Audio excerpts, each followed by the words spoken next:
Ну што ж, я думаю, мы можам афіцыйна пачынаць тады. Тэхнічныя пытанні будзем вырашаць па ходу дзеяння. Значыцца, я вітаю ўсіх, хто ўжо паспеў далучыцца. Вы на нашым традыцыйным стрыме на канале Маргінез. І сёння ў нас у гасцёх на стрыме палітолог, выкладчык Варшаўскага універсітэту, адзін з лідараў руху «Вольная Беларусь» Павел Усаў.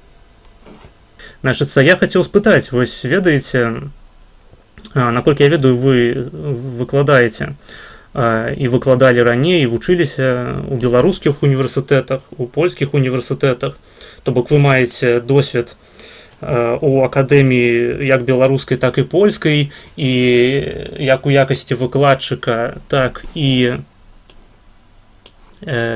студэнта. Вось як вы можаце акрэсліць, вось ацаніць узровень беларускіх студэнтаў, польскіх студэнтаў, ці яны адрозніваюцца па ўзроўню сваіх ведаў, ці, мабыць, яны могуць прыўнесці для палякаў нейкія свае асаблівыя месаджы, пра якія палякі не ведаюць, праз тое, што жывуць у абсалютна іншых умовах. Вось, як на ваш погляд? Ну, я думаю, што большасць слухачоў гэта альбо былыя вучні, альбо былыя студэнты беларускіх вузаў і беларускіх школаў.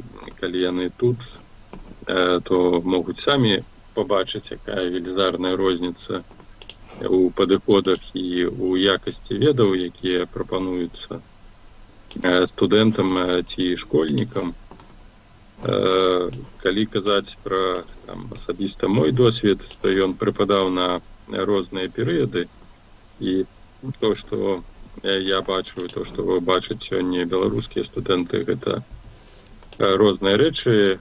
Мае першыя годы студэнцкія якраз такі прыпалі на нацыянальнае адраджэнне Беларусі, на незалежнасць і першы перыяд кіравання Лукашенка, калі яшчэ слова «свабода» мела даволі вялікі сэнс. І дзякуючы гэтаму я мог слухаць розныя лекцыі, розныя падыходы. У нас я закончыў Магілёўскі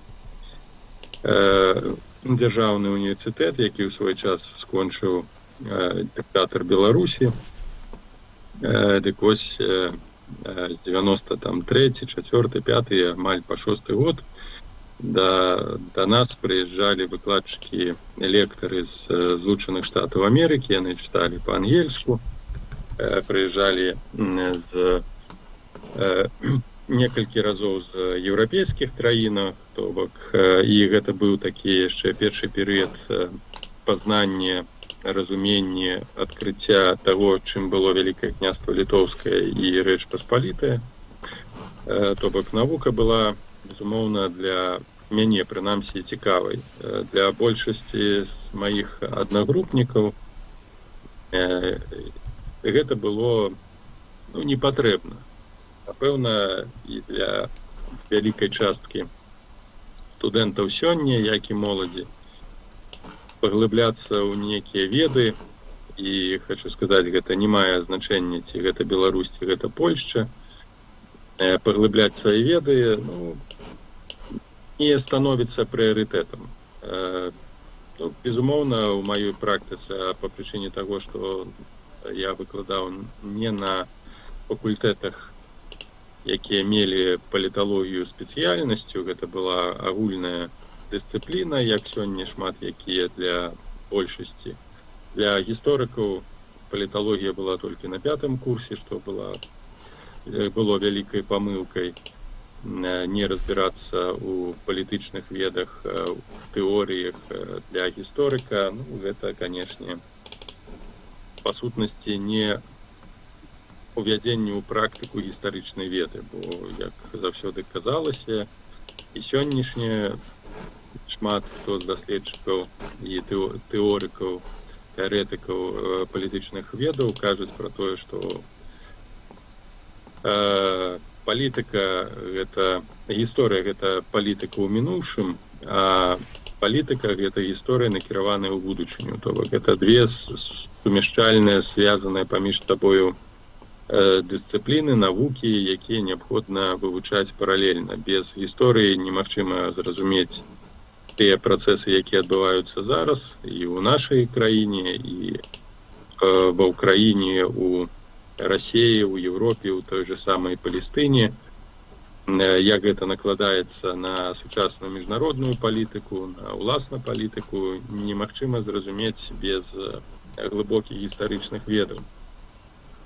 І таксама я яшчэ раз падкрэслю, я кажу пра гуманітарныя веды, бо мне цяжка сказаць, наколькі дакладныя навукі яны саступаюць ці апераджаюць еўрапейскія веды ці польскія веды, бо асноўная праблема, магчыма, сціслых навукаў у тым, што няма сферы, куды гэтыя веды прыкладаць. Таму больш-менш добра адукаваныя людзі вельмі хутка знаходзяць працу ў Злучаных Штатах Амерыкі ці ў Еўропе, і на гэта, па сутнасці, шмат якія адукацыйныя тэхнічныя цэнтры накіраваныя на выцяганне мазгоў з былых краінаў постсавецкай прасторы, ці нават з усходняй Еўропы, цэнтральнай Еўропы, калі мы кажам пра Злучаныя Штаты Амерыкі. З гуманітарыямі трошкі інакш. Гуманітарыі адыходзяць у разуменні, у практычных аспектах на другі план ці на трэці. Мала хто зараз цікавіцца гісторыяй, толькі калі пачынаюцца даволі драматычныя падзеі ў сучаснасці, як, напрыклад, вайна ў Палестыне, Ізраіля супраць Хамаса і сектара Газа, вайна ва ўкраіне, толькі тады пачынаюць чытаць гісторыкаў, тых жа расійскіх гісторыкаў, Салаўёва, Карамзіна, Крапоткіна, ці прыкладацца да ведаў нашай сучаснай ці старажытнай гісторыі беларускай, каб разумець нашыя карані і што зараз адбываецца.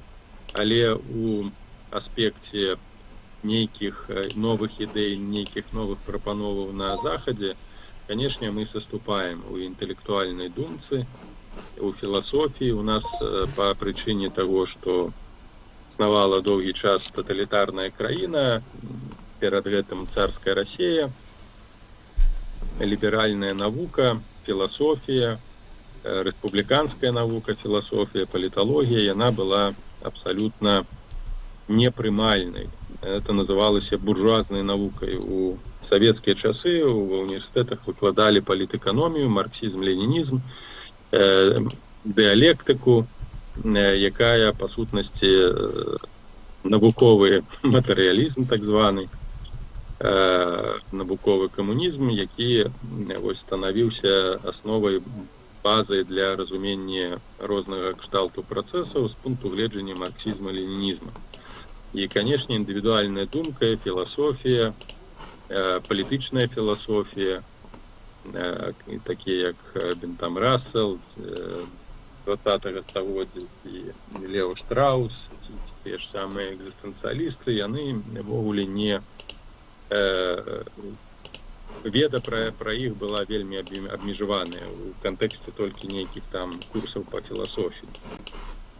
Таму, калі параўнаць пласт той літаратуры, які быў напісаны ў 20-м стагоддзі, ў 21-м стагоддзі, мы, канешне, застаемся не толькі Беларусі, Расія таксама, нягледзячы на тое, што школа паліталагічная, яна значна больш практычная была, чым у Беларусі.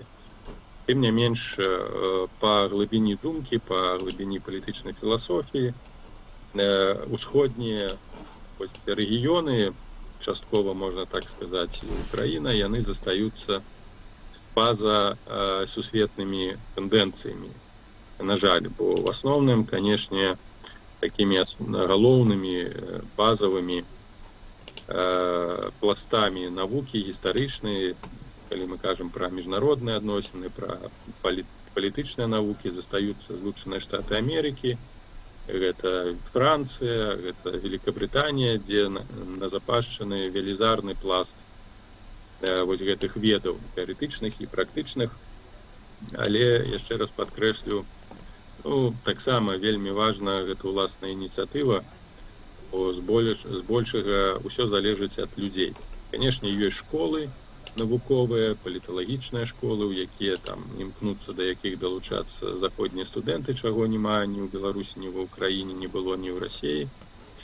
Але ўсё роўна галоўнае, канешне, нагрузка кладзецца на жаданні саміх студэнтаў вучыцца. І такое жаданне, яно, як і ў Беларусі, праяўляецца не ў вялікай колькасці людзей. Ну, па маіх прыкладна назіраннях, гэта 20-30% студэнтаў, якія нешта хацелі б ведаць, якія нечым цікавяцца, якія чытаюць. Ну, а збольшага гэта людзі, якія проста трэба атрымоўваць адукацыю, яны ідуць атрымоўваць адукацыю, некаторыя атрымоўваюць стыпендыі, атрымоўваюць студэнцкі квіток, які дазваляе мець зніжку 50% на карыстанне транспартам, і гарадскім, і міжгароднімі, цягнікамі, і ў музеі, і гэтак далей, і карыстацца з такіх сацыяльных паслугаў, якія дае на сённяшні дзень заходняя цывілізацыя.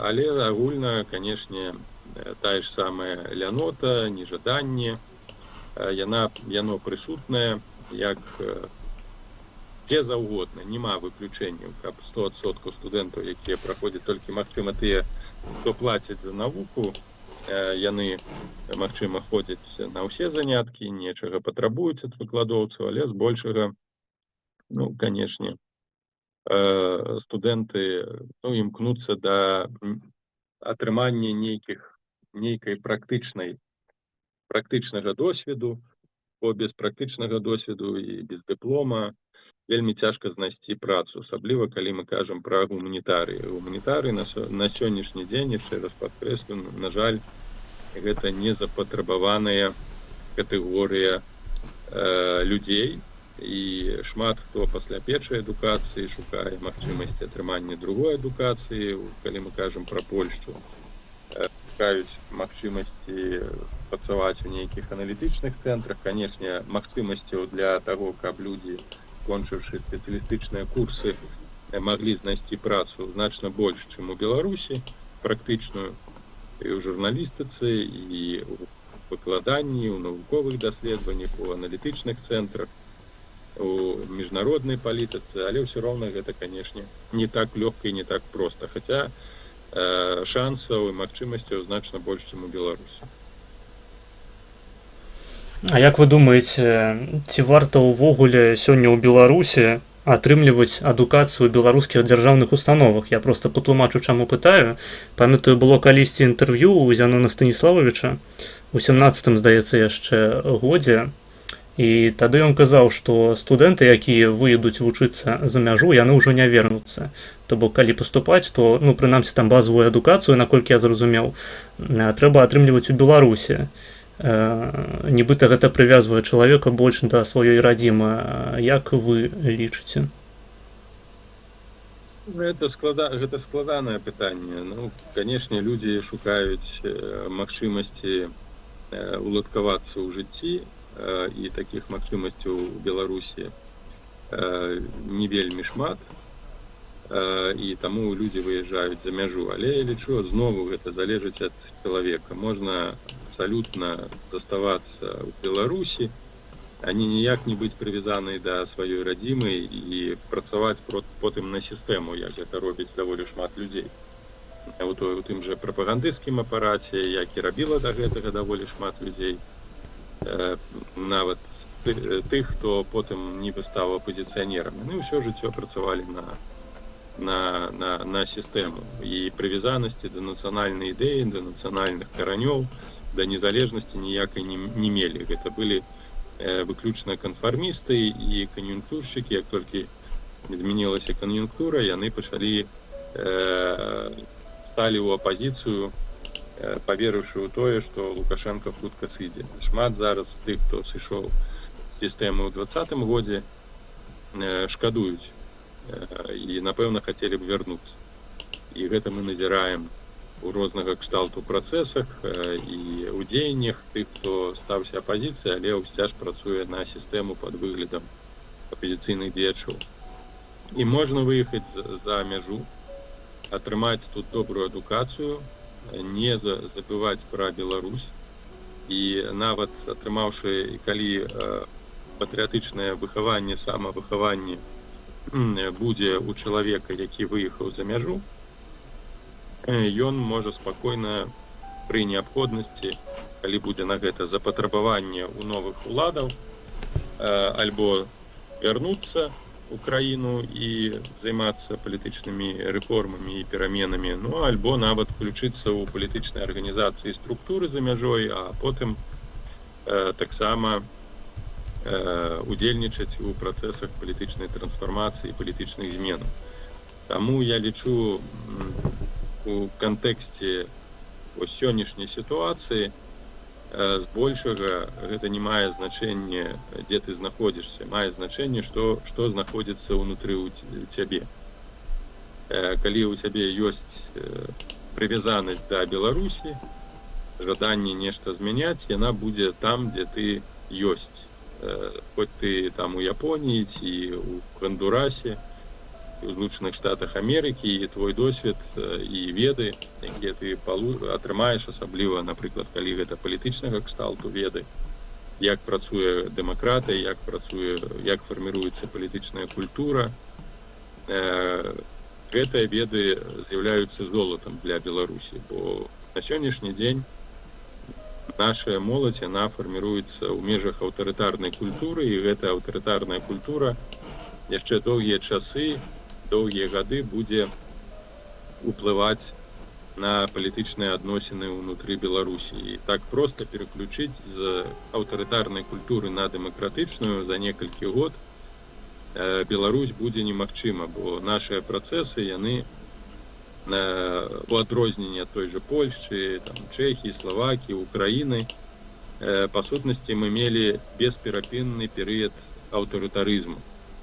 І невялічкі этап, пачынаючы з 89-го году, галоснасць, перабудова трошкі раней пачалася, у 85-м годзе, а потым з 91-го незалежнасці да 96-го, пасля прыходу Лукашенка да ўлады ў 94-м годзе, вось мы мелі літаральна толькі ад сілы 5 год, каб нейкім чынам перабудаваць вядомасць. І гэта не ўдалося, як мы бачым.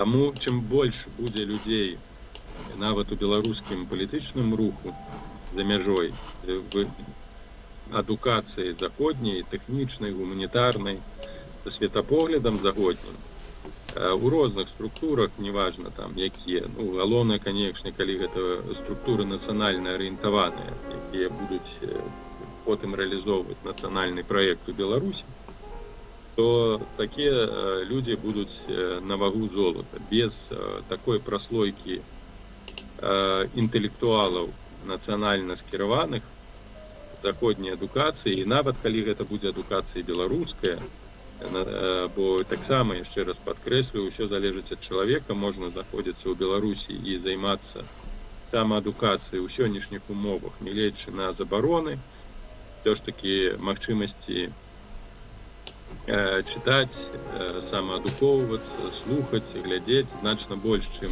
у маі часы, і тым больш, чым у савецкія часы. Таму таксама спадзеў на тых людзей, якія знаходзяцца ў Беларусі, што яны будуць не атрымоўваць адукацыю у беларускіх дзяржаўных установах, а самаадукоўвацца перш за ўсё, бо на сённяшні дзень адукацыя, асабліва ў гуманітарным плане, яна скіраваная на ідэалагізацыю, яна стала часткай прапаганды. І нават тая адукацыя, якая была да 20-го году, яна недастатковая, то бок гэта наша беларуская адукацыя збольшага гэта была уводзены ў нейкія навукі. Гэта не быў, магчыма, розніца была паміж рэгіянальнымі універсітэтамі і, напрыклад, тымі ж мінскімі, лінгвістычным універсітэтам ці ПДУ, але рэгіянальныя універсітэты, ўзровень іх даволі нізкі быў заўсёды. І без самаадукацыі, тое ж самае і ў цэнтральных універсітэтах, без унутранага памкнення пашыраць свае веды, сама па сабе само по сабе навучанне ва ўніверсітэце нічога не дасць. То бок і там патрэбна прыкладаць сілы, а ў Беларусі ўдвая трэба прыкладаць сілы, бо з аднаго боку ёсць цэнзура, з іншага боку вось гэты штодзённы ціск адміністрацыйны, ідэалагічны. Канешне, людзі, якія пройдуць праз гэта, якія не зломяцца ў сэнсе інтэлектуальным, не стануць слугамі гэтай сістэмы, а будуць самаадукоўвацца, пашыраць свае веды, то, канешне, гэта будзе аснова, на якой будуць адбывацца ў Беларусі рэформы, тыя, хто знаходзіцца ў Беларусі. Але тыя, хто знаходзіцца ў замежжы і не разарвалі адносіны з Беларусю, яны стануць тым таксама важным палівам і рэсурсам для рэалізацыі рэформы. Давайте я тады перайду да пытанняў ад аўдыторыі. Я буду перыядычна уставляць свае таксама, але, вядома, пытанні ад гледачоў яны у прыярытэце. Значыцца, Замоскі заданаціў 20 польскіх злотых. Так, піша, гэта не пытанне, просто перадайце Павалу і ўсёй інтэлектуальнай эліце вольнай Беларусі маю шчырую падтрымку. Дзякую. Долучайцеся.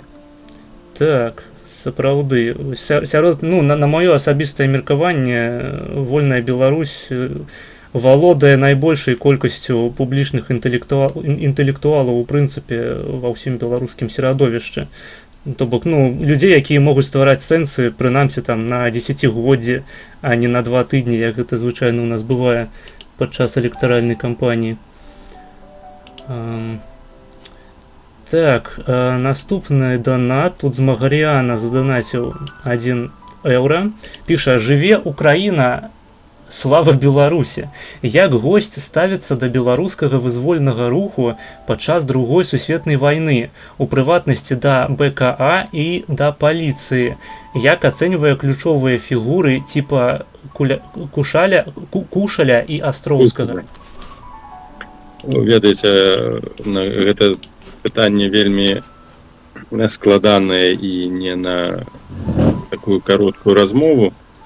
У мяне калісьці была такія разважанні на Еўрарадыё адносна так званага беларускага калабарацыянісцкага руху, і нават такія дзеячы, як Шпакоўскі і Гігін, якія з'яўляюцца сёння квазідэпутатамі, вырашылі накіраваць у прокуратуру скаргу супраць мяне, каб узбудзілі справу пра адносна, як гэта называецца, рэабілітацыю нацызма, так і адмаўленне генацыду беларускага народу, бо у нас жа з 21-го году ёсць закон, які датычыць уведзены генацыду беларускага народу, які пачынаецца з 41-го па 56 год.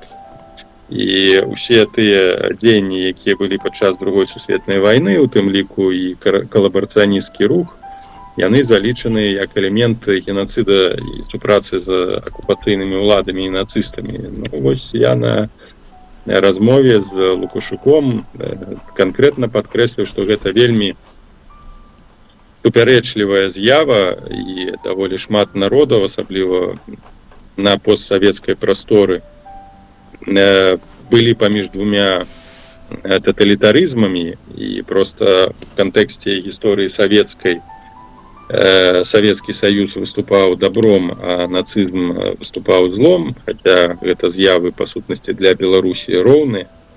І тыя застасоўвалі рэпрэсіі падчас генацыду з боку савецкіх уладаў з 18-го, па сутнасці, па конец Другой сусветнай вайны было знішчана, рэпрэсавана каля 1 мільёна чалавек, і пра гэта ніхто не кажа, і нават з'ява курапатаў і праблема курапатаў адмаўляецца і не разглядаецца. Таму я заўсёды гляджу на гэты працэс калабарацыі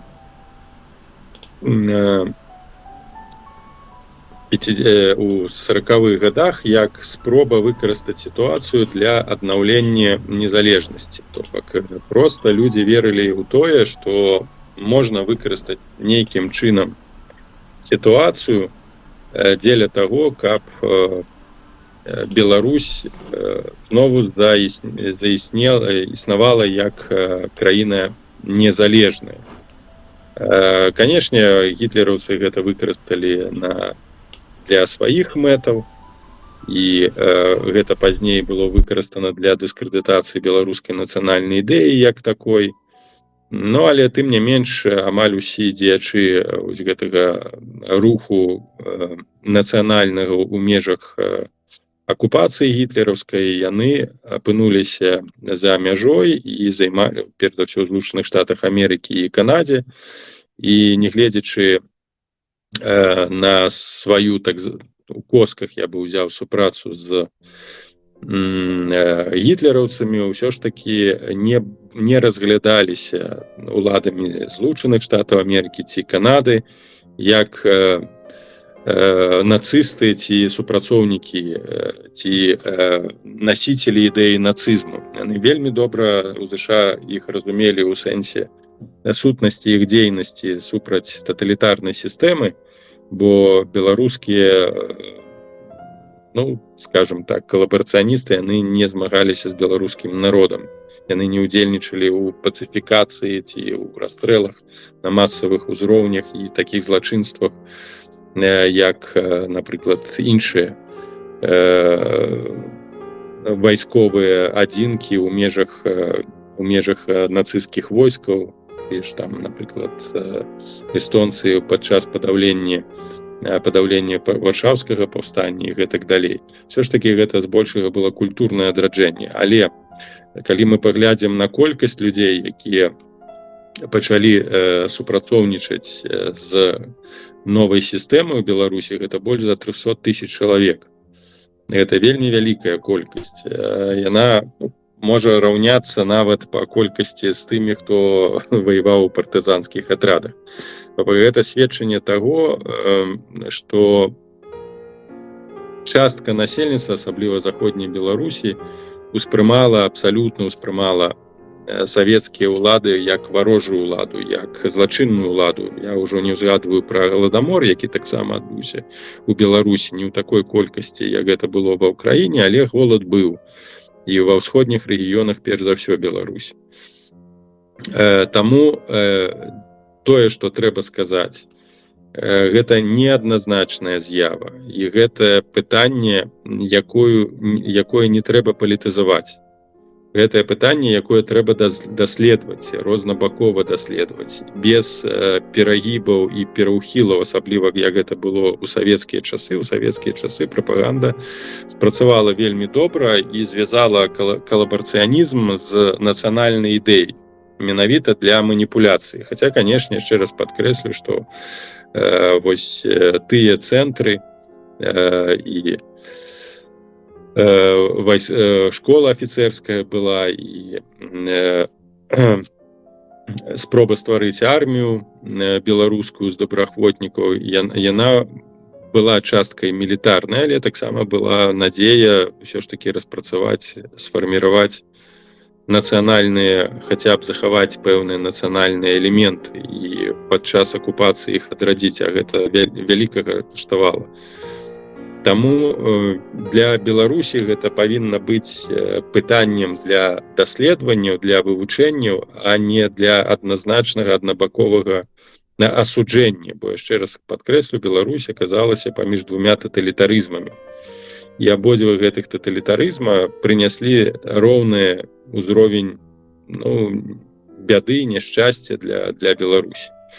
Канешне, калі б перамог нацызм, то ситуация, не думаю, что выглядала б лепей для Беларусі. І зеленые папки Геринга, і ўсё ж таки расавая палітыка, вынішчэнне славян, габрэяў і цыган, гэта ўсё было, і ў дачыненні да Беларусі палітыка такая б праводзілася, канешне, абавязкова. І тут беларусы былі стаялі перад выбарам, што выбраць адно зло ці іншае зло, вага якіх для Беларусі была, як мне падаецца, роўная. Канешне, у нашай свядомасці, асабліва ў пакаленні, якое вырасла ў Савецкім Саюзе, вот эта міфалогія, якая была сфарміраваная за савецкія часы, яна ўсцяж у галавах знаходзіцца. Так, гэтая вайна была жудаснай, але віну за гэтую вайну і за няшчасце для беларускага народа нясуць два гэтыя рэжымы, як савецкі рэжым, сталінскі, камуністычны, так і гітлераўскі рэжым.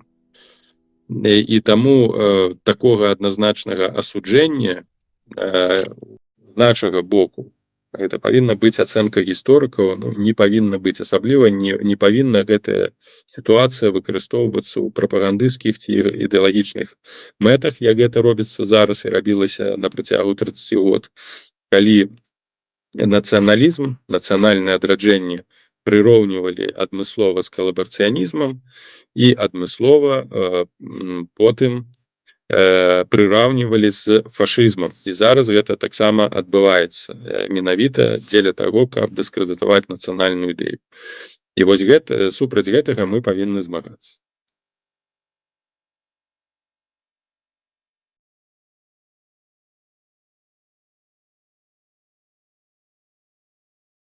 Алло. Выбачаюся, гэта было пытанне ад аднаго з дзеячоў руху беларускіх нацыяналістаў, я думаю. Яго контент прысвечаны проста гэтай тэматыцы. Яны займаюцца досыць шмат. У тым ліку палітызацыі, насамрэч, гэтых дзеячоў, то бок з іхняга пункту гледжання няма істотнай розніцы паміж савецкімі партызанамі беларускімі, скажам, і людзьмі, якія вырашылі на пэўную супрацу з немцамі пайсці. То бок гэта проста дзве калабарацыі, але чамусьці адна з іх на дзяржаўным узроўні падтрымліваецца, усяляк стаяць помнікі, вуліцы названыя ў імя гэтых людзей, а вось калабарацыя з немцамі усялякім чынам асуджаецца. Гісторыю пішуць пераможцы. Так, гэта правда. Не маць каго дзівіцца. Так, наступнае пытанне, таксама з донатам. Нуняз Ранняк заданаціў $1 і піша: «Вітаю, Маргінес, вітаю, спадар Павел. Як ставіцца госць да палітыцы штосьцераблення? Ці не ёсць яна шкоднай як для асобаў, якія яе прытрымліваюцца, так і для беларушчыны агулам?» Это, конечно, цікавае пытанне.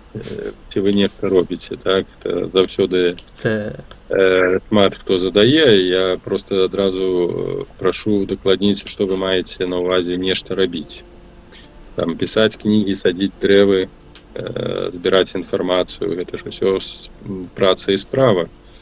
Калі мы кажам пра імітацыю дзейнасці і пра рэальную дзейнасць, ведаеце, ўсё ж залежыць ад людзей, якія нешта робяць.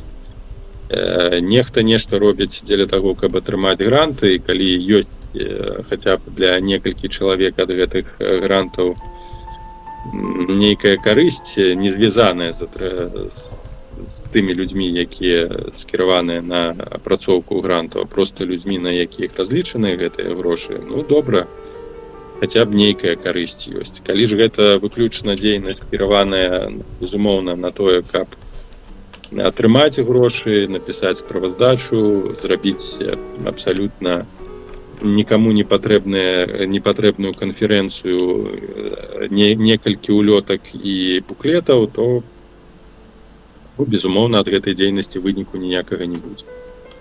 Калі нехта проста зацікавіцца беларускай гісторыяй, ідэяй, думкай, будзе пра гэта чытаць і будзе пашыраць свае веды, ад гэтага будзе большай карысці і для самого гэтага чалавека, і тых людзей, з якімі ён суполіцца, размаўляе, ён будзе перадаваць гэтыя веды, уплываць на гэтых людзей. Таму я скажу так, што нават ад свядомай дзейнасці можа быць карысць і можа быць шкода, бо незразумелыя вынікі, незразумела ці дацягнутыя мэты, дацягнутыя канкрэтныя зрэалізаваныя задачы. Таму кожны сам павінен перад сабой ставіць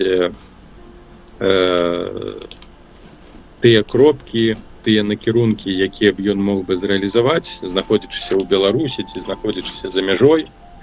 Гэта можа быць самаадукацыя, гэта можа быць адукацыя, гэта можа быць спроба зразумець, што адбываецца, збор інфармацыі і перадача гэтай інфармацыі. Але зноwu, калі мы кажам пра Беларусь, то гэта дзейнасць павінна базавацца выключна сыходзячы з уласнай бяспекі. Калі нешта небяспечна, то лепей 10 разоў падумаць, чым нешта спрабаваць рабіць. Бо можна падставіцца, а вынік не будзе дасягнуты. Як гэта было, на жаль, шмат з якімі ініцыятывамі, з тым жа беларускім гаюном, ці з чорнай кнігай Беларусі, з байполам. Вось тыя ініцыятывы ўзнікае часам пытанне, кім яны ствараліся і для каго. Ці ствараліся яны для беларусаў, ці ствараліся яны ўладамі для дасягнення сваіх мэтаў. Тое, што мы бачым сёння, можна сказаць, што гэта другое. Таму, яшчэ раз падкрэслю, ад сумлення любая дзейнасць, любая добрая ідэя можа пераўтварыцца ў нешта рабленне.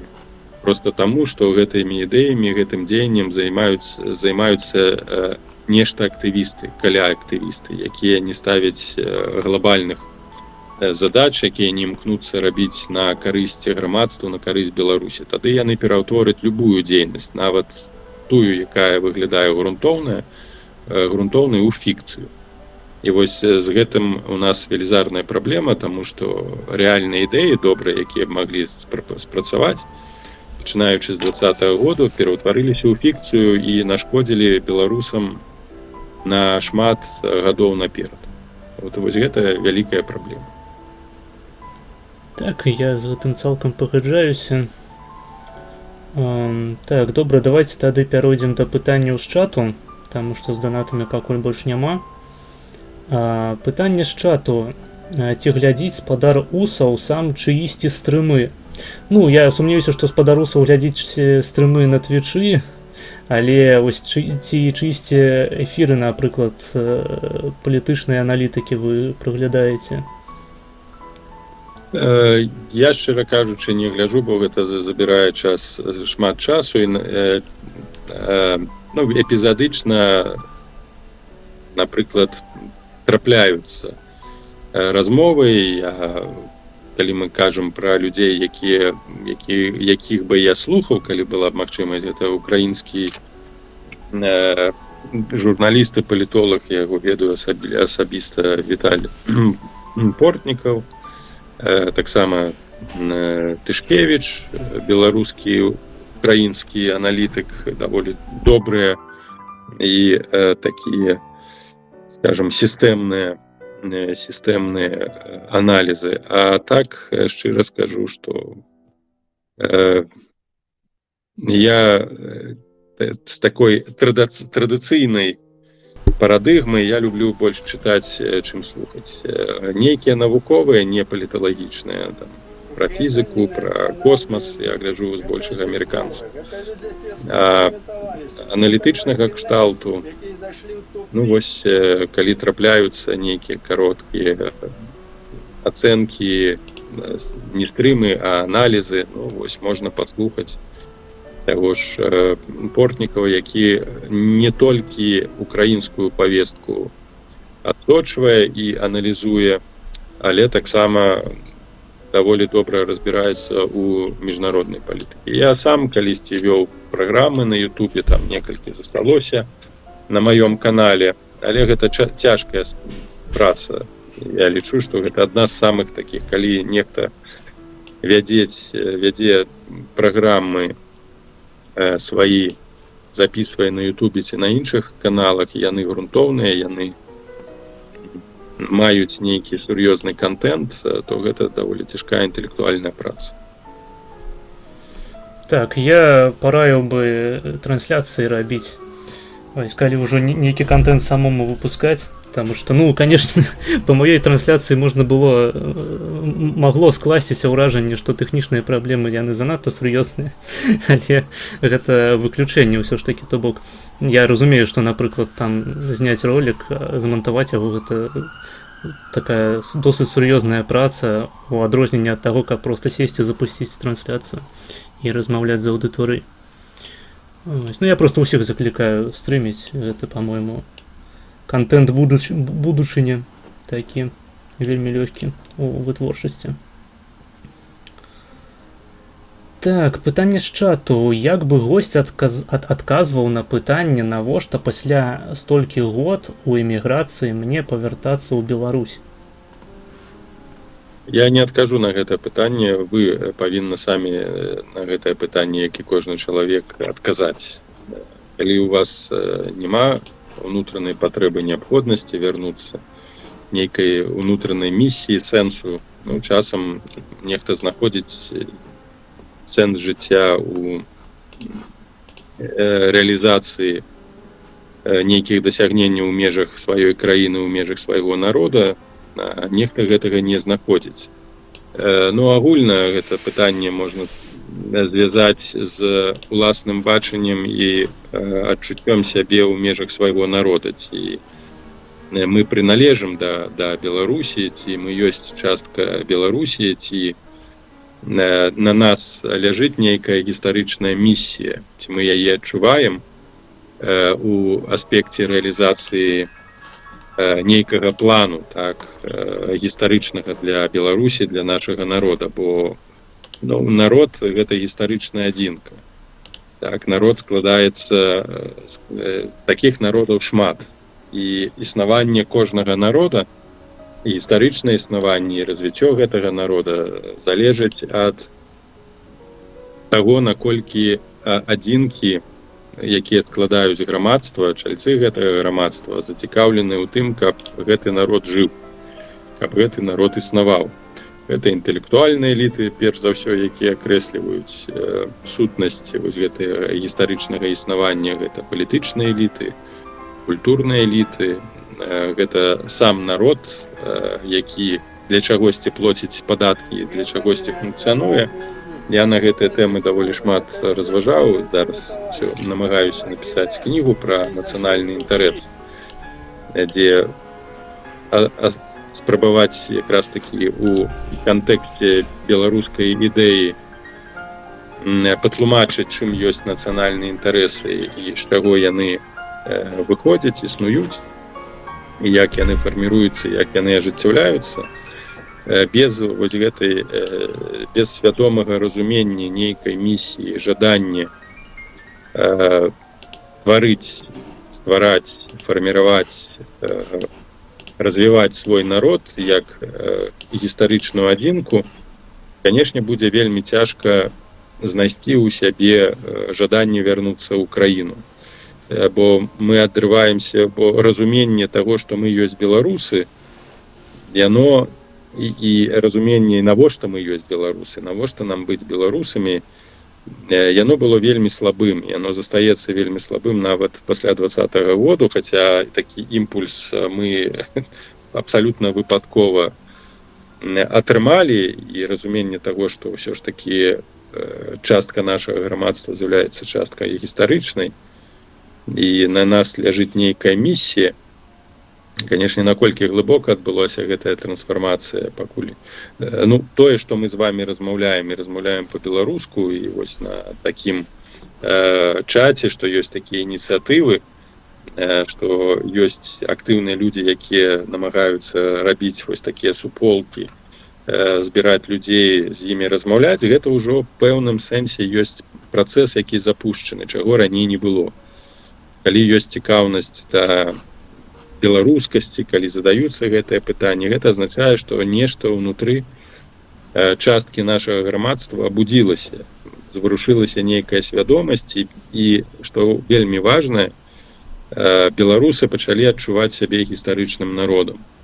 Пачалі адчуваць, што яны могуць фарміраваць гісторыю, яны могуць будаваць краіну, яны могуць будаваць сваю дзяржаву, нават калі пройдзе нейкі час, і яны могуць у гэта укладаць свой час, нешта чытаць, некага слухаць, задумвацца на тым, ці вярнуцца, бо чалавек, які, скажем так, якому наплеваць, там, з'ехаў, то ён ніколі не будзе, скажем так, адчуваць нейкую такую экзістэнцыяльную барацьбу, ці мне вярнуцца, ці мне застацца. Усё ж такі нешта цягне, нейкая дылема ёсць унутры, псіхалагічная, маральная, што ўсё ж такі адчуванне, нейкі ўнутраны абавязак. Пакуль гэта адчуванне ёсць, то, канешне,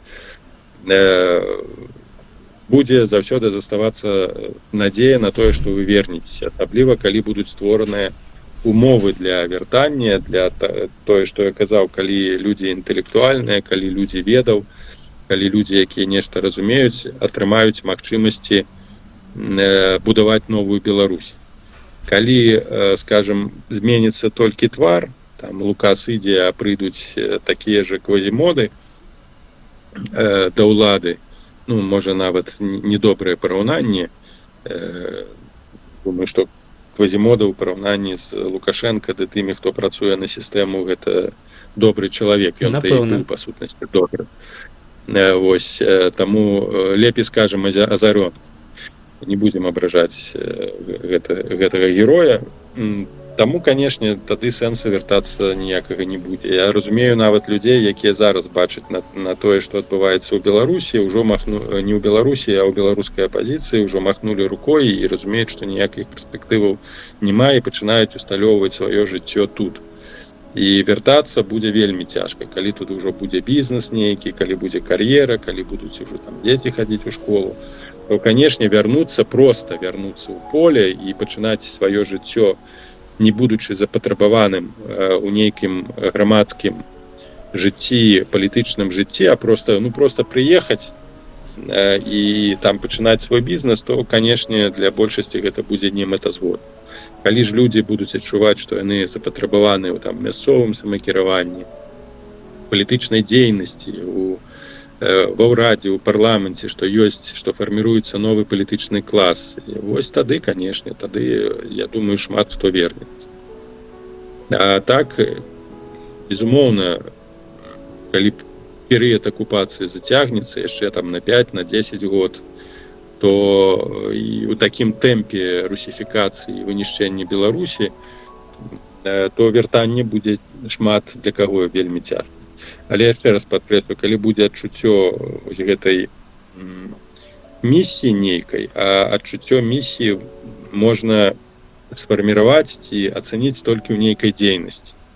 Калі вы будзеце выключна занятыя сваёй справай, сваёй працай, бізнесам ці там зарабляннем грошай, без кантэксту нейкай актыўнасці грамадска-палітычнай у замежжы, там, звязанасці з беларускімі арганізацыямі, то, канешне, вы хутка адарвецеся ад рэальнасці беларускай, не будзеце з гэтым звязаныя, і адбудзецца проста даволі хуткі працэс такой практычнай асіміляцыі.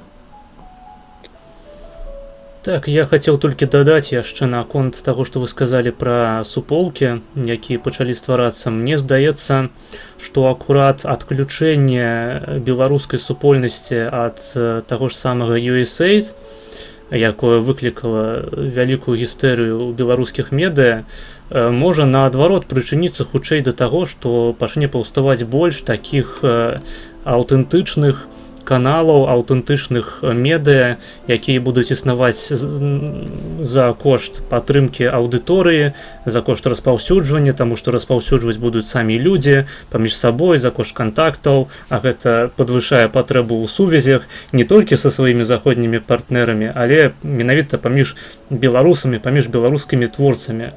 Мой канал, напрыклад, ён існуе абсалютна без аніякай падтрымкі звонку.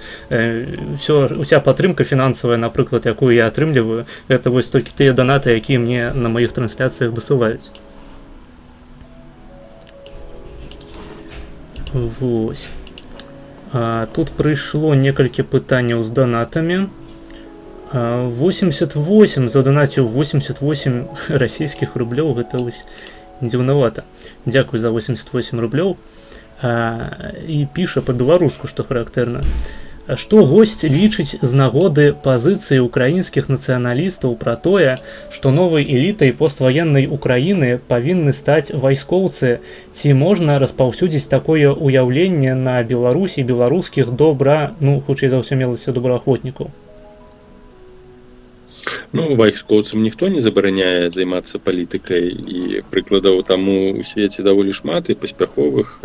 Джордж Вашынгтон, першы прэзідэнт і палітык, вайсковец і генерал, стаў першым прэзідэнтам і адзін з бацькоў нацыі, як і шмат хто з іншых прэзідэнтаў, той жа Грант, якога абвінавачваюць у генацыдзе індейцаў і так далей, ён быў вайсковым. Тым не менш, для фарміравання дэмакратыі амерыканскай гэтыя людзі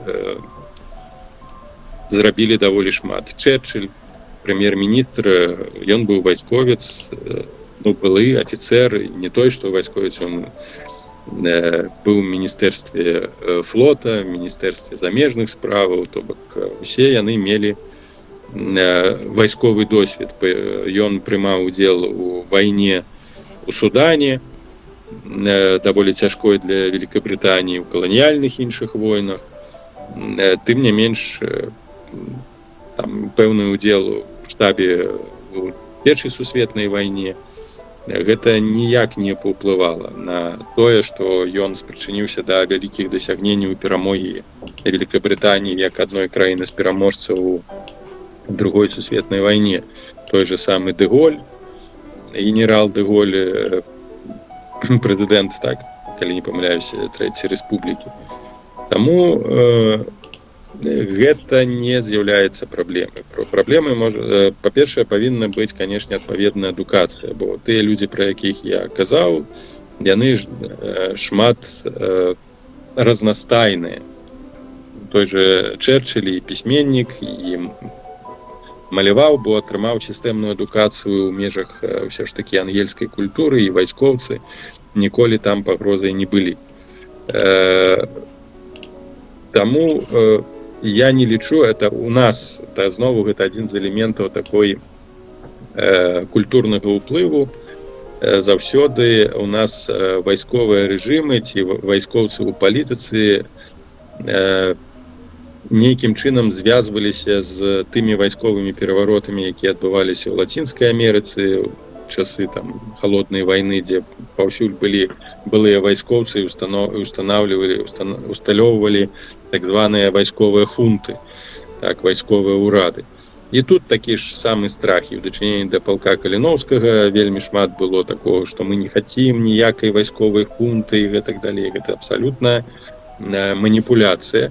Калі будзе жаданне, напрыклад, той же Залужны не супраць таго, каб удзельнічаць у палітыцы і разглядаецца як адзін з магчымых кандыдатаў на прэзідэнцкія выбары, калі тыя адбудуцца ва ўкраіне.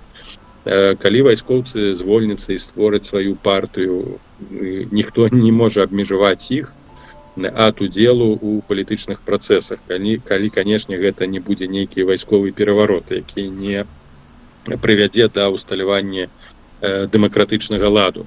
Той ж факт, што украінскія вайсковыя будуць гуляць важную ролю ў палітычных працэсах у будучай в Украіне, не выклікае ні ў каго сумневу. Яны будуць гуляць гэтую ролю. Пытанне якую, ці канструктыўную, ці дэструктыўную. Але ў палітыцы яны ў 100% будуць. І, магчыма, наступны прэзідэнт будзе генерал. І ў гэтым нічога кепскага абсалютна няма, калі ёсць дэмакратычныя інстытуты і калі вайскоўцы ў палітыцы не пераўтвораць краіну ў вайсковую дыктатуру. А такое, канешне, можа быць, бо інстытуты ва ўкраіне слабыя. Тым не менш, паглядзіце нават у межах вайны, калі так званыя слугі народа і офіс прэзідэнта вырашылі распусціць антыкорупцыйныя структуры, НАБУ і іншыя, то нават з боку вайскоўцаў і з боку грамадзянаў украінскіх пачалося рушанне, пратэсты пачаліся, і гэта ў межах, калі уведзена вайсковае становішча.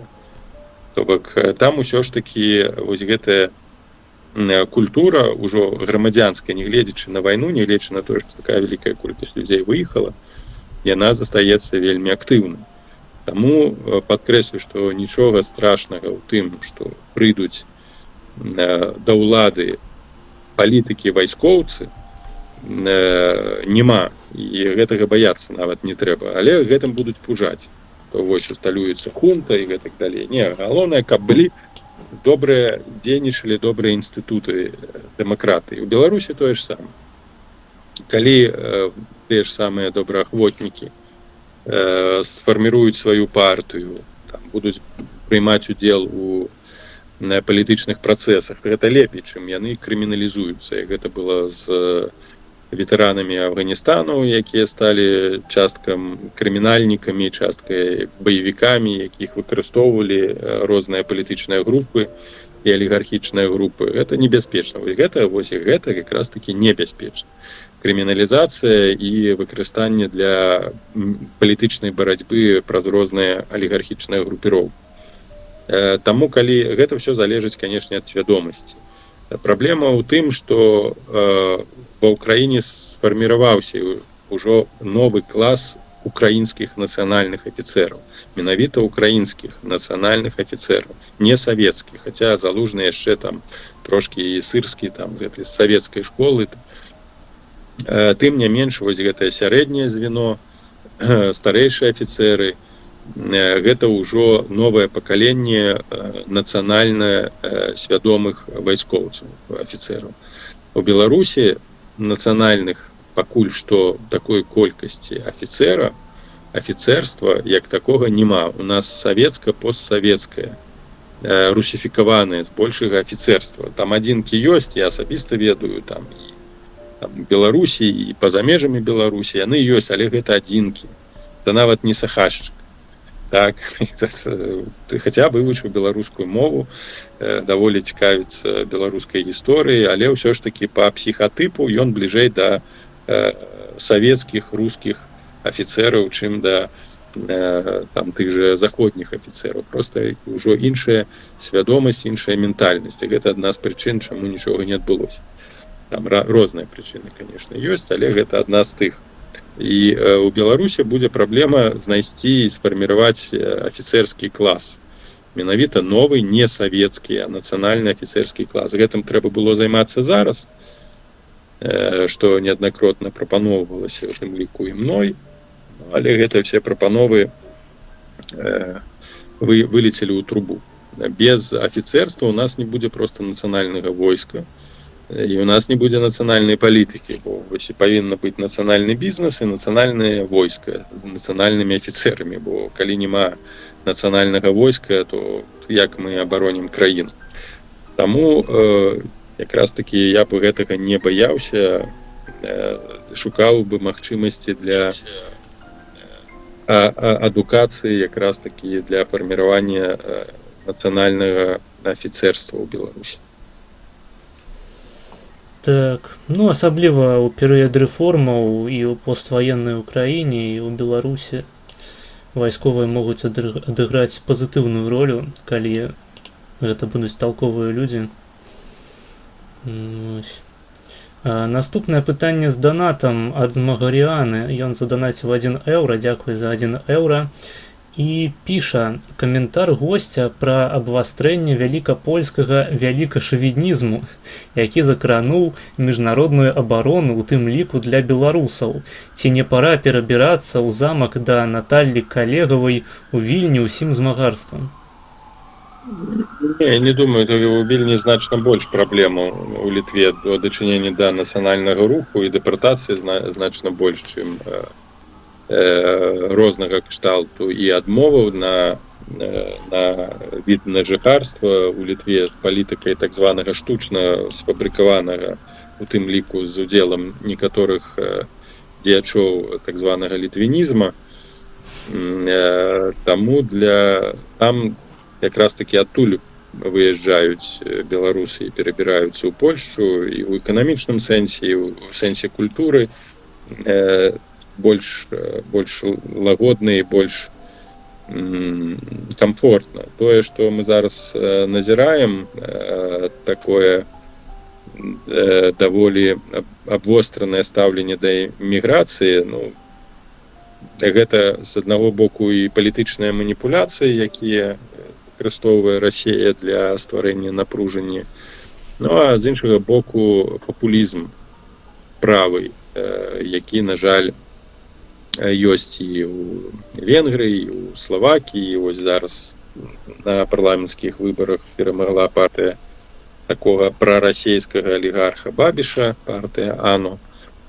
Тым не менш, я на сённяшні дзень не бачу ніякіх сур'ёзных пагроз і прэтэнзіяў з боку палякаў, тым болей, ну і нават тых правых, ёсць такія правыя ввогуле аж звернутыя, якія там гатовыя з Лукашэнкам сябраваць і з Пуцінам. Гэта я не лічу, што гэта нацыяналісты польскія, гэта хутчэй прарускія проксі. Ёсць частка такой нацыянальнай супольнасці, якая збольшага крытычна глядзіць на заходні лібералізм, але яна не з'яўляецца прарасійскай. Нават з іх тыя, хто падтрымліваюць гэтыя ідэі, яны ўсё ж такі не ставяцца да беларусаў негатыўна. Так, зараз замарожана гэта працэс разгляду дакументаў па міжнароднай абароне. Гэта, канешне, можа быць праблемай для шмат каго з беларусаў, але думаю, што можна шукаць іншыя магчымасці, і я лічу, што з гэтай замарозкай яна не прыцягнецца хутка, як з мяжой. Яны зачынілі мяжу, не пралічыўшы наступствы, потым вымушаны былі праз тыдзень адчыняць, хаця крычэлі, што не адкрыюць мяжу, пакуль не стабілізуецца сітуацыя. Гэтага не адбылося. Таму думаю, што і ў кантэксце міжнароднай абароны, у кантэксце іншых справаў працэс на нейкі час можа затармазіцца, але не спыніцца. І іншая праблема у тым ліку, што па міжнародную абарону, як мы ўжо ведаем зараз, звяртаюцца шмат людзей, якія працягваюць працаваць на сістэму. І двух з іх мы ведаем, адна нават атрымала польскае грамадзянства, гэта Мельнікава, іншы Котаў знік, як мы ведаем, у Турцыі месяц назад. Ніхто не ведае, ці ён рускі быў шпіён, ці беларускі, лукашэнкаўскі. Я лічу, што тут таксама можа быць пытанне, звязанае з бяспекай унутранай, з больш шчыльнымі праверкамі, але не лічу, што гэта аж так на сённяшні дзень не выглядае пакуль што так драматычна. Ёсць іншыя механізмы, магчымасці атрымання часовага побыту у Польшчы. Там трэба трошкі больш дакументаў, але думаю, што магчымасці знайсці можна. У Літве такія ж самыя цяжкасці, на жаль. Ну, дарэчы, вы прыгадалі кейсы Мельнікавай і Котава, але фактычна гэта досыць познія выпадкі, гэта, здаецца, у гэтым годзе абодва адбыліся. Хаця праблемы з атрыманнем візаў, напрыклад, у Польшчы у беларусаў пачаліся яшчэ з прыходам новага польскага ўраду. І як вы глядзіце на тое, што звычайна і ў польскім асяроддзі палітычным, і калі-небудзь нават і ў беларускім вінаваціцца ў прарасійскасці права і справядлівасць, тая вось найбольшая такая умоўна правая партыя Польшчы, хаця фактычна такую антыбеларускую і у выніку прарасійскую, таму што санкцыі, там ціск на Беларусь і на беларусаў, яны проста стымулююць тое, што Беларусь становіцца часткай Расіі. Ці у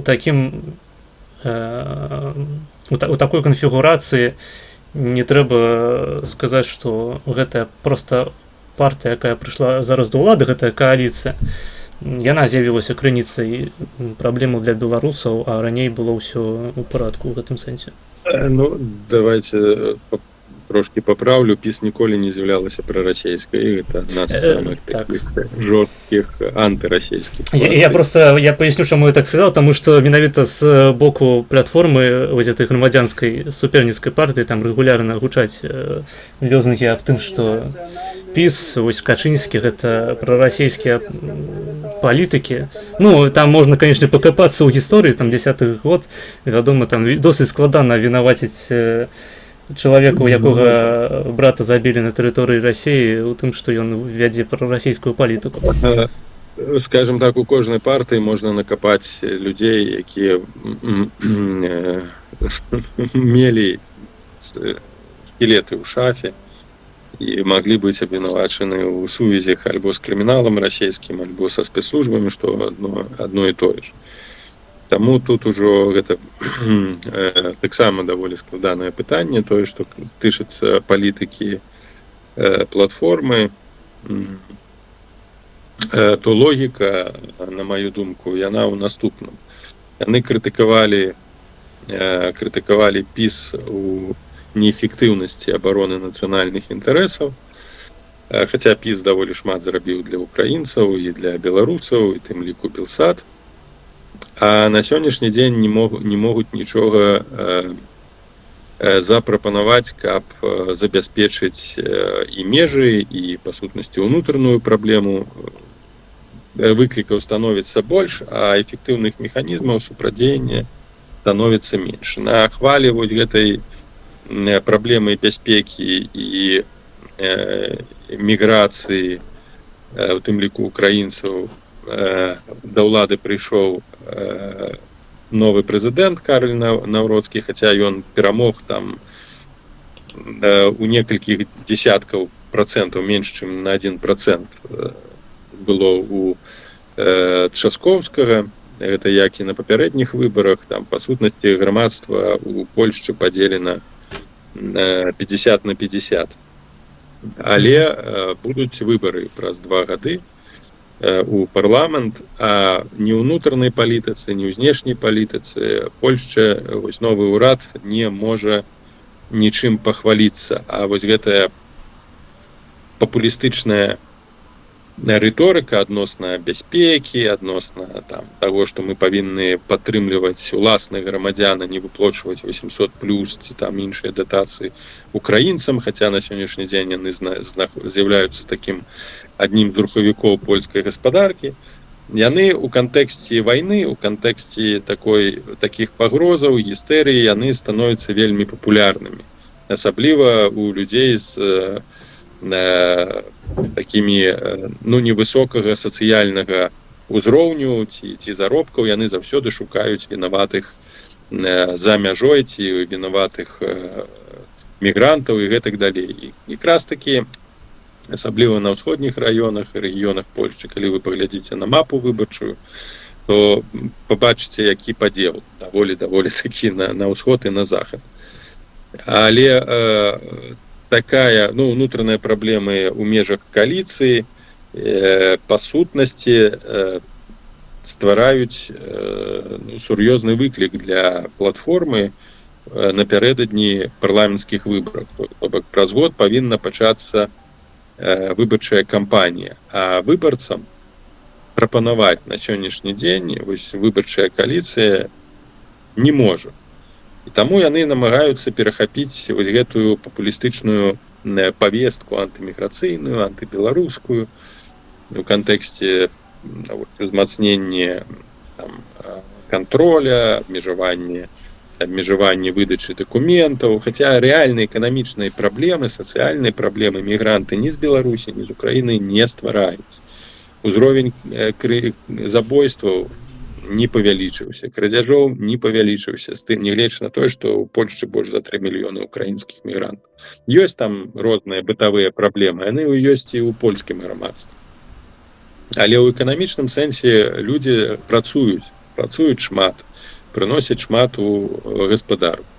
Але просты абыватель, якому скажуць, што ў цябе забралі працу украінцы, ён будзе вось казаць, так, вось яны забралі ў мяне, ці беларусы. Гэта проста элементарная, прымітыўная маніпуляцыя чаканнямі, страхамі, якая, канешне ж, ідзе на карысць, перш за ўсё, Расіі, бо яна выкарыстоўвае, я шмат кейсаў вывучаў, як эфектыўна яны выкарыстоўваюць і ствараюць такія штучныя канфлікты на пустым месцу, і палякі ў гэта вераць. Як паверылі бы любое грамадства. Просто настолькі зараз узровень маніпуляцыі павысіўся, хаця маніпуляцыі спрасціліся, а ўзровень маніпуляцыі павысіўся з прычыны тэхналогій, що маніпуляваць можна любым грамадствам. Таму я лічу, гэта проста палітычныя гульні, якія неабходныя для таго, каб забяспечыць аснову для электаральную аснову для выбараў 20, калі не памыляюся, 6 годзе. Так. Добра. Наступнае пытанне з данатам. Прыхільнік заданаціў $3 і піша. Дзякуй, дарэчы, за $3. Піша: «Вітаю. Ці ведае спадар Павал апазіцыйнага блогера Максіма Шабуцкага і ці чуў пра ягоную кнігу «Архіпелаг прац лях» па-расейску «Архіпелаг трудлах». Дзякуй». Так, я пра такога чуў, але не гляджу, пра кнігу ягоную толькі зараз пачуў. Таму нічога сказаць не магу. Калі у вас ёсць яшчэ нейкае пытанне, то задайце, бо ўсё ж такі данаціць я не лічу, што гэты адказ ці гэтае пытанне вартае вашага данату, то можа задайце яшчэ нейкае пытанне.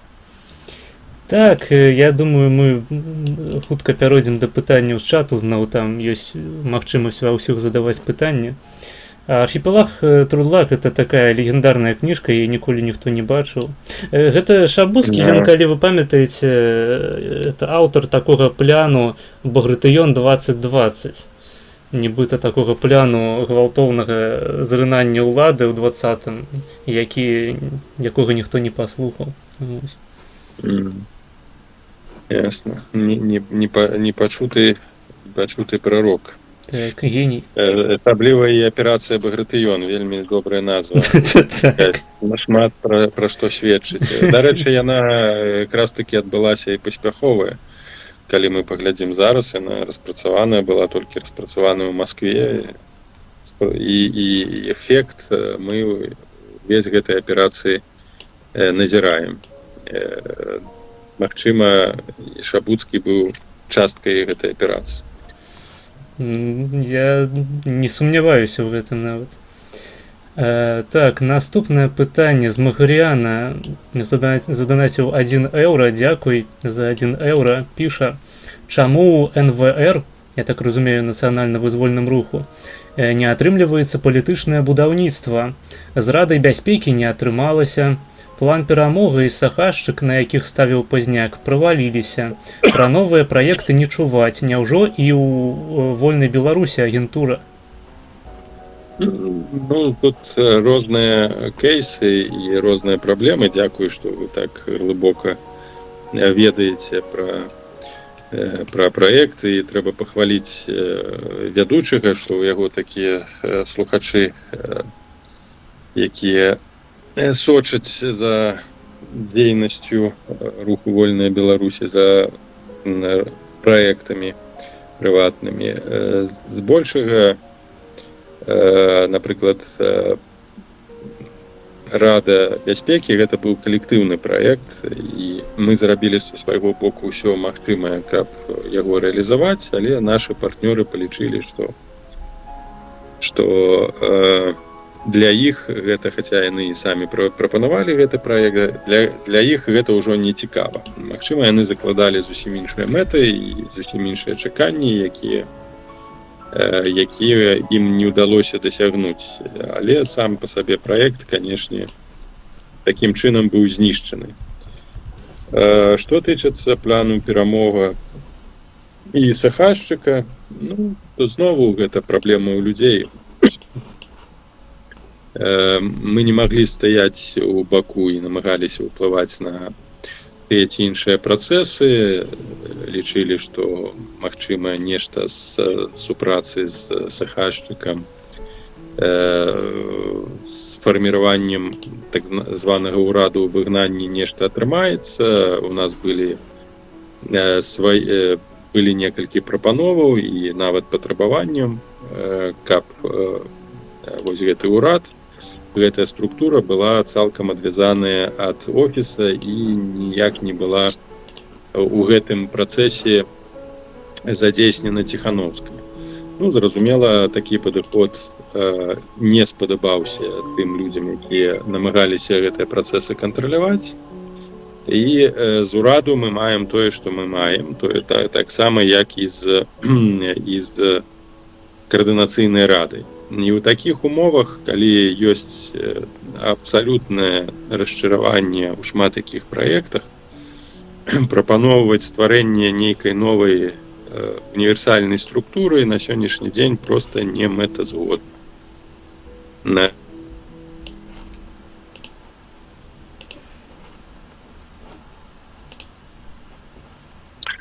Так, штосьці перервала.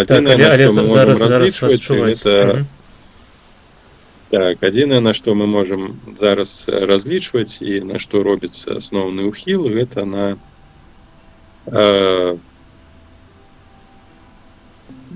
прыцягненне новых людзей у арганізацыі, у структуры пры жаданні стварэння такіх суполак структур у рэгіёнах, перш за ўсё, канешне, Польшчы, ну, за мяжой ёсць, у Штатах ёсць суполка, якія збіраюць грошы і данаціць на полк Каліноўскага, ёсць суполка ў Нямецчыне, нават у Бельгіі. Яны не шматлікія, некалькі чалавек, яны не ўцягнуты ў палітычную дзейнасць, хутчэй у дзейнасць, звязаную з зборамі дапамогі для палка Каліноўскага, але гэта нашы прыхільнікі. І асноўная, канешне, вось задача – гэта стварэнне палітычнай шырокай платформы. Для гэтага патрэбны актыўныя людзі.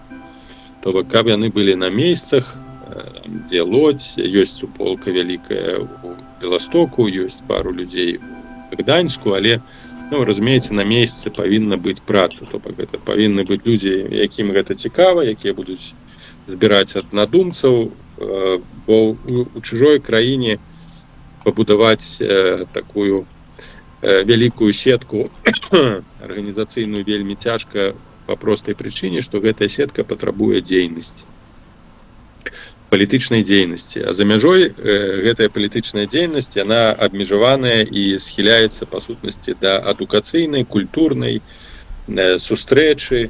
Ну, магчыма, можна там у рэгіянальным кантэксце супрацоўнічаць з мясцовымі ўладамі, пашыраць ідэі, ствараць нейкія сувязі з замежнымі палітыкамі і працаваць на перспектыву. Але гэта трэба загадзя разумець, што гэта праца на далёкую перспектыву некалькі год. І не кожны чалавек, які асабліва заняты і праблемамі ўласнымі, бытавымі, здольны яшчэ аддаваць час і высілкі на тое, каб займацца такім палітычным актывізмам, як правільна гэта будзе карэктна назваць, не палітыкай, а проста палітычным грамадзянскім актывістам, таму што мы ў Польшчы не можам змагацца за ўладу ў Беларусі, толькі на перспектыву.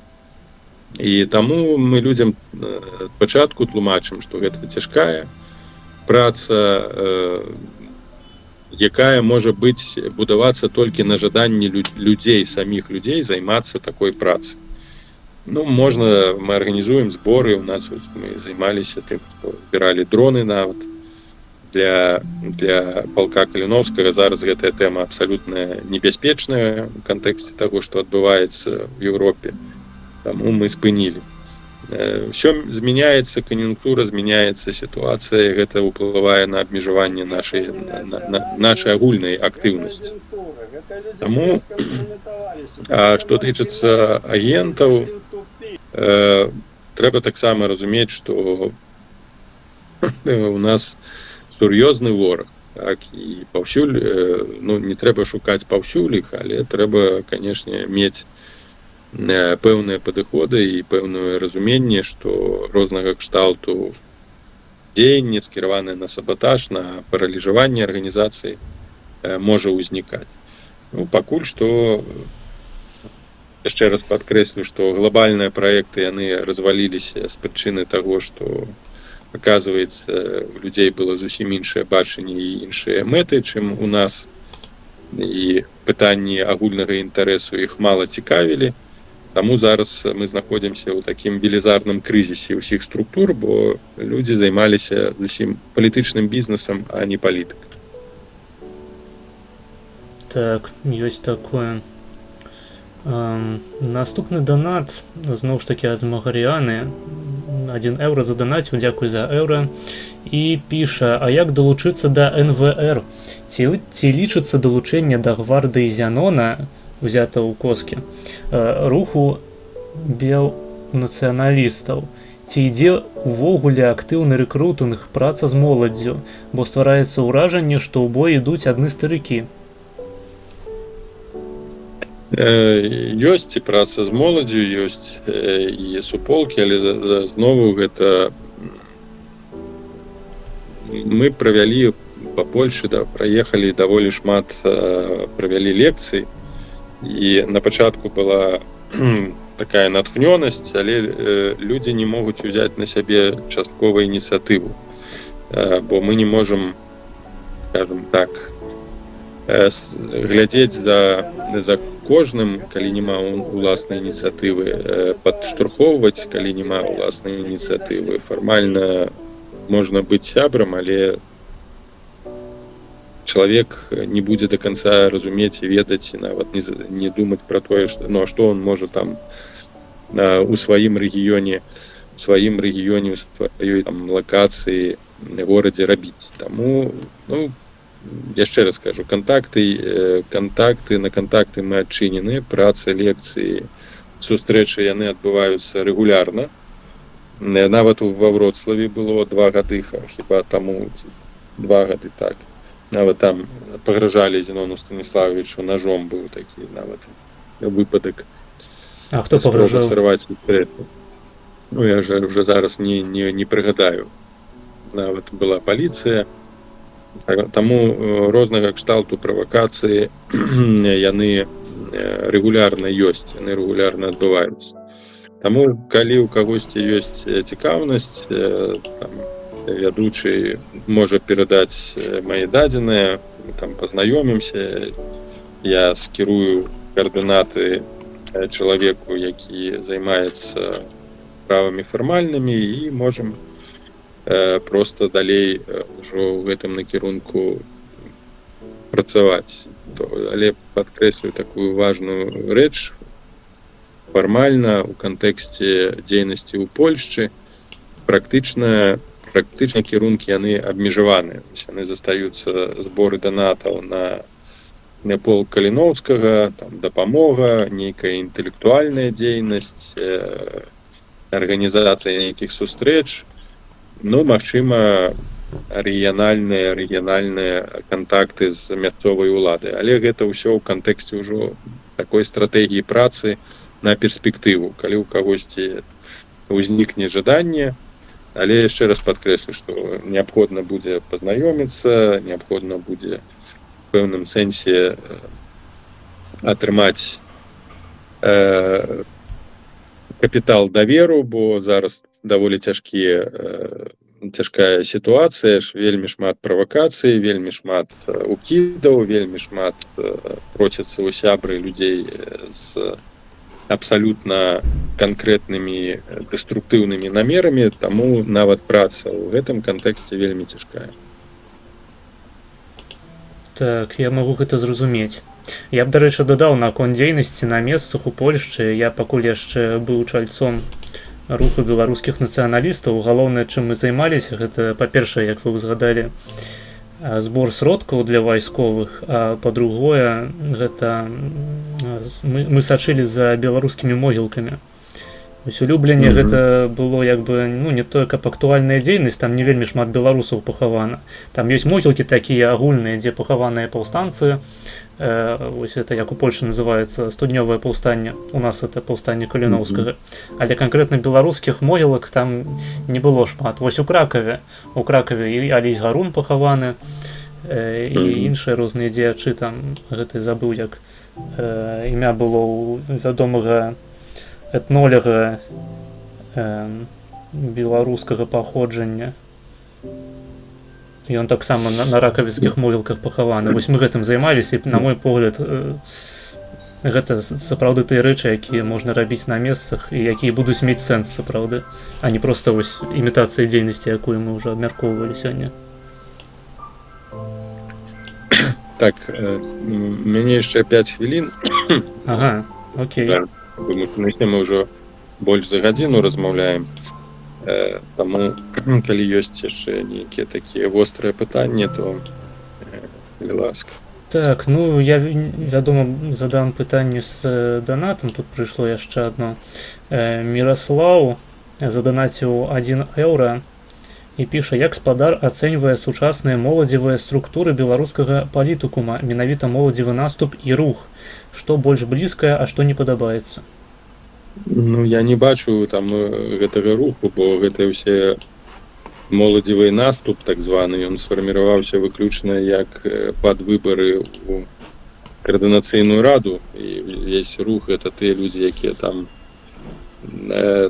прысутныя, таму гэта не нейкая сеть, не нейкая актыўная арганізацыя, гэта проста электаральны блок. Што тычыцца моладзевага руху, можа падкажаце, я не ведаю, асабліва нават не магу звязаць, што там не прыходзіць ніхто на Тут было пытанне пра моладзевы наступ і рух беларускіх нацыяналістаў. З рухам беларускіх нацыяналістаў, па-мойму, у вас і супольныя лекцыі былі, наколькі я памятаю.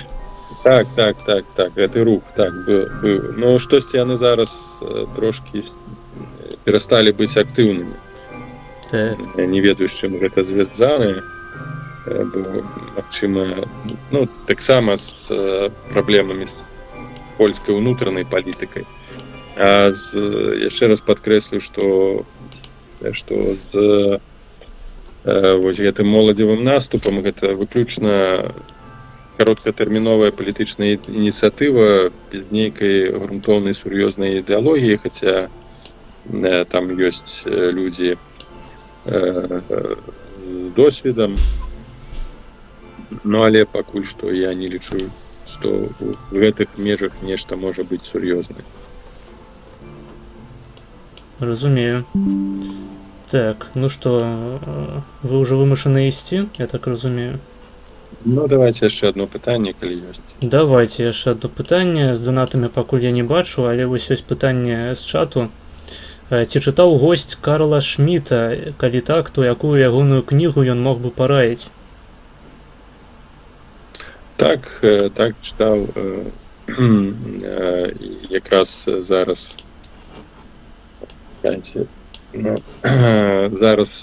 чытаю ягоны твор, дакладна не ведаю, як ператлумачыць о палітыцы, так. Там, дзе ён аналізуе, чым ёсць палітыка, трактат о палітыцы, хіба так называецца.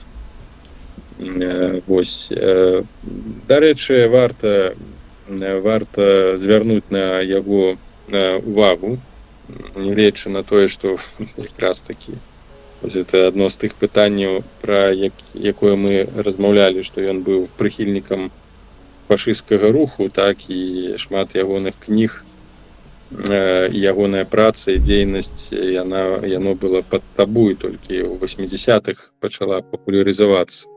Ну, дарэчы, расійскія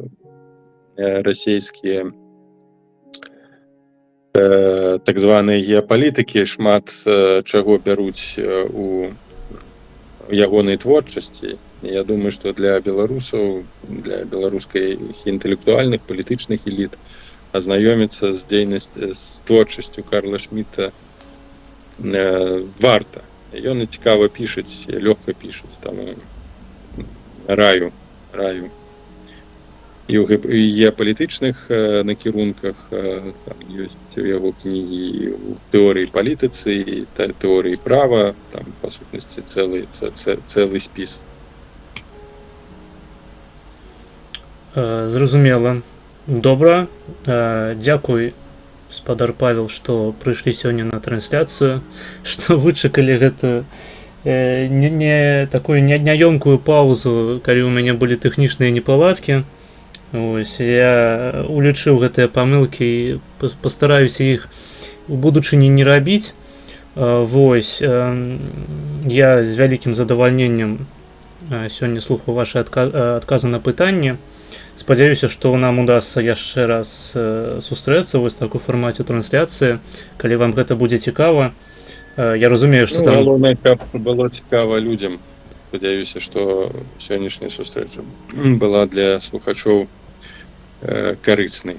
Так што я адкрыты да супрацы. Дзякуй вялікі за размову. Так, няма за што. Вось, будзем запрашаць яшчэ абавязкова. Добрага вам вечару. Добрага вечара. Да пабачэння.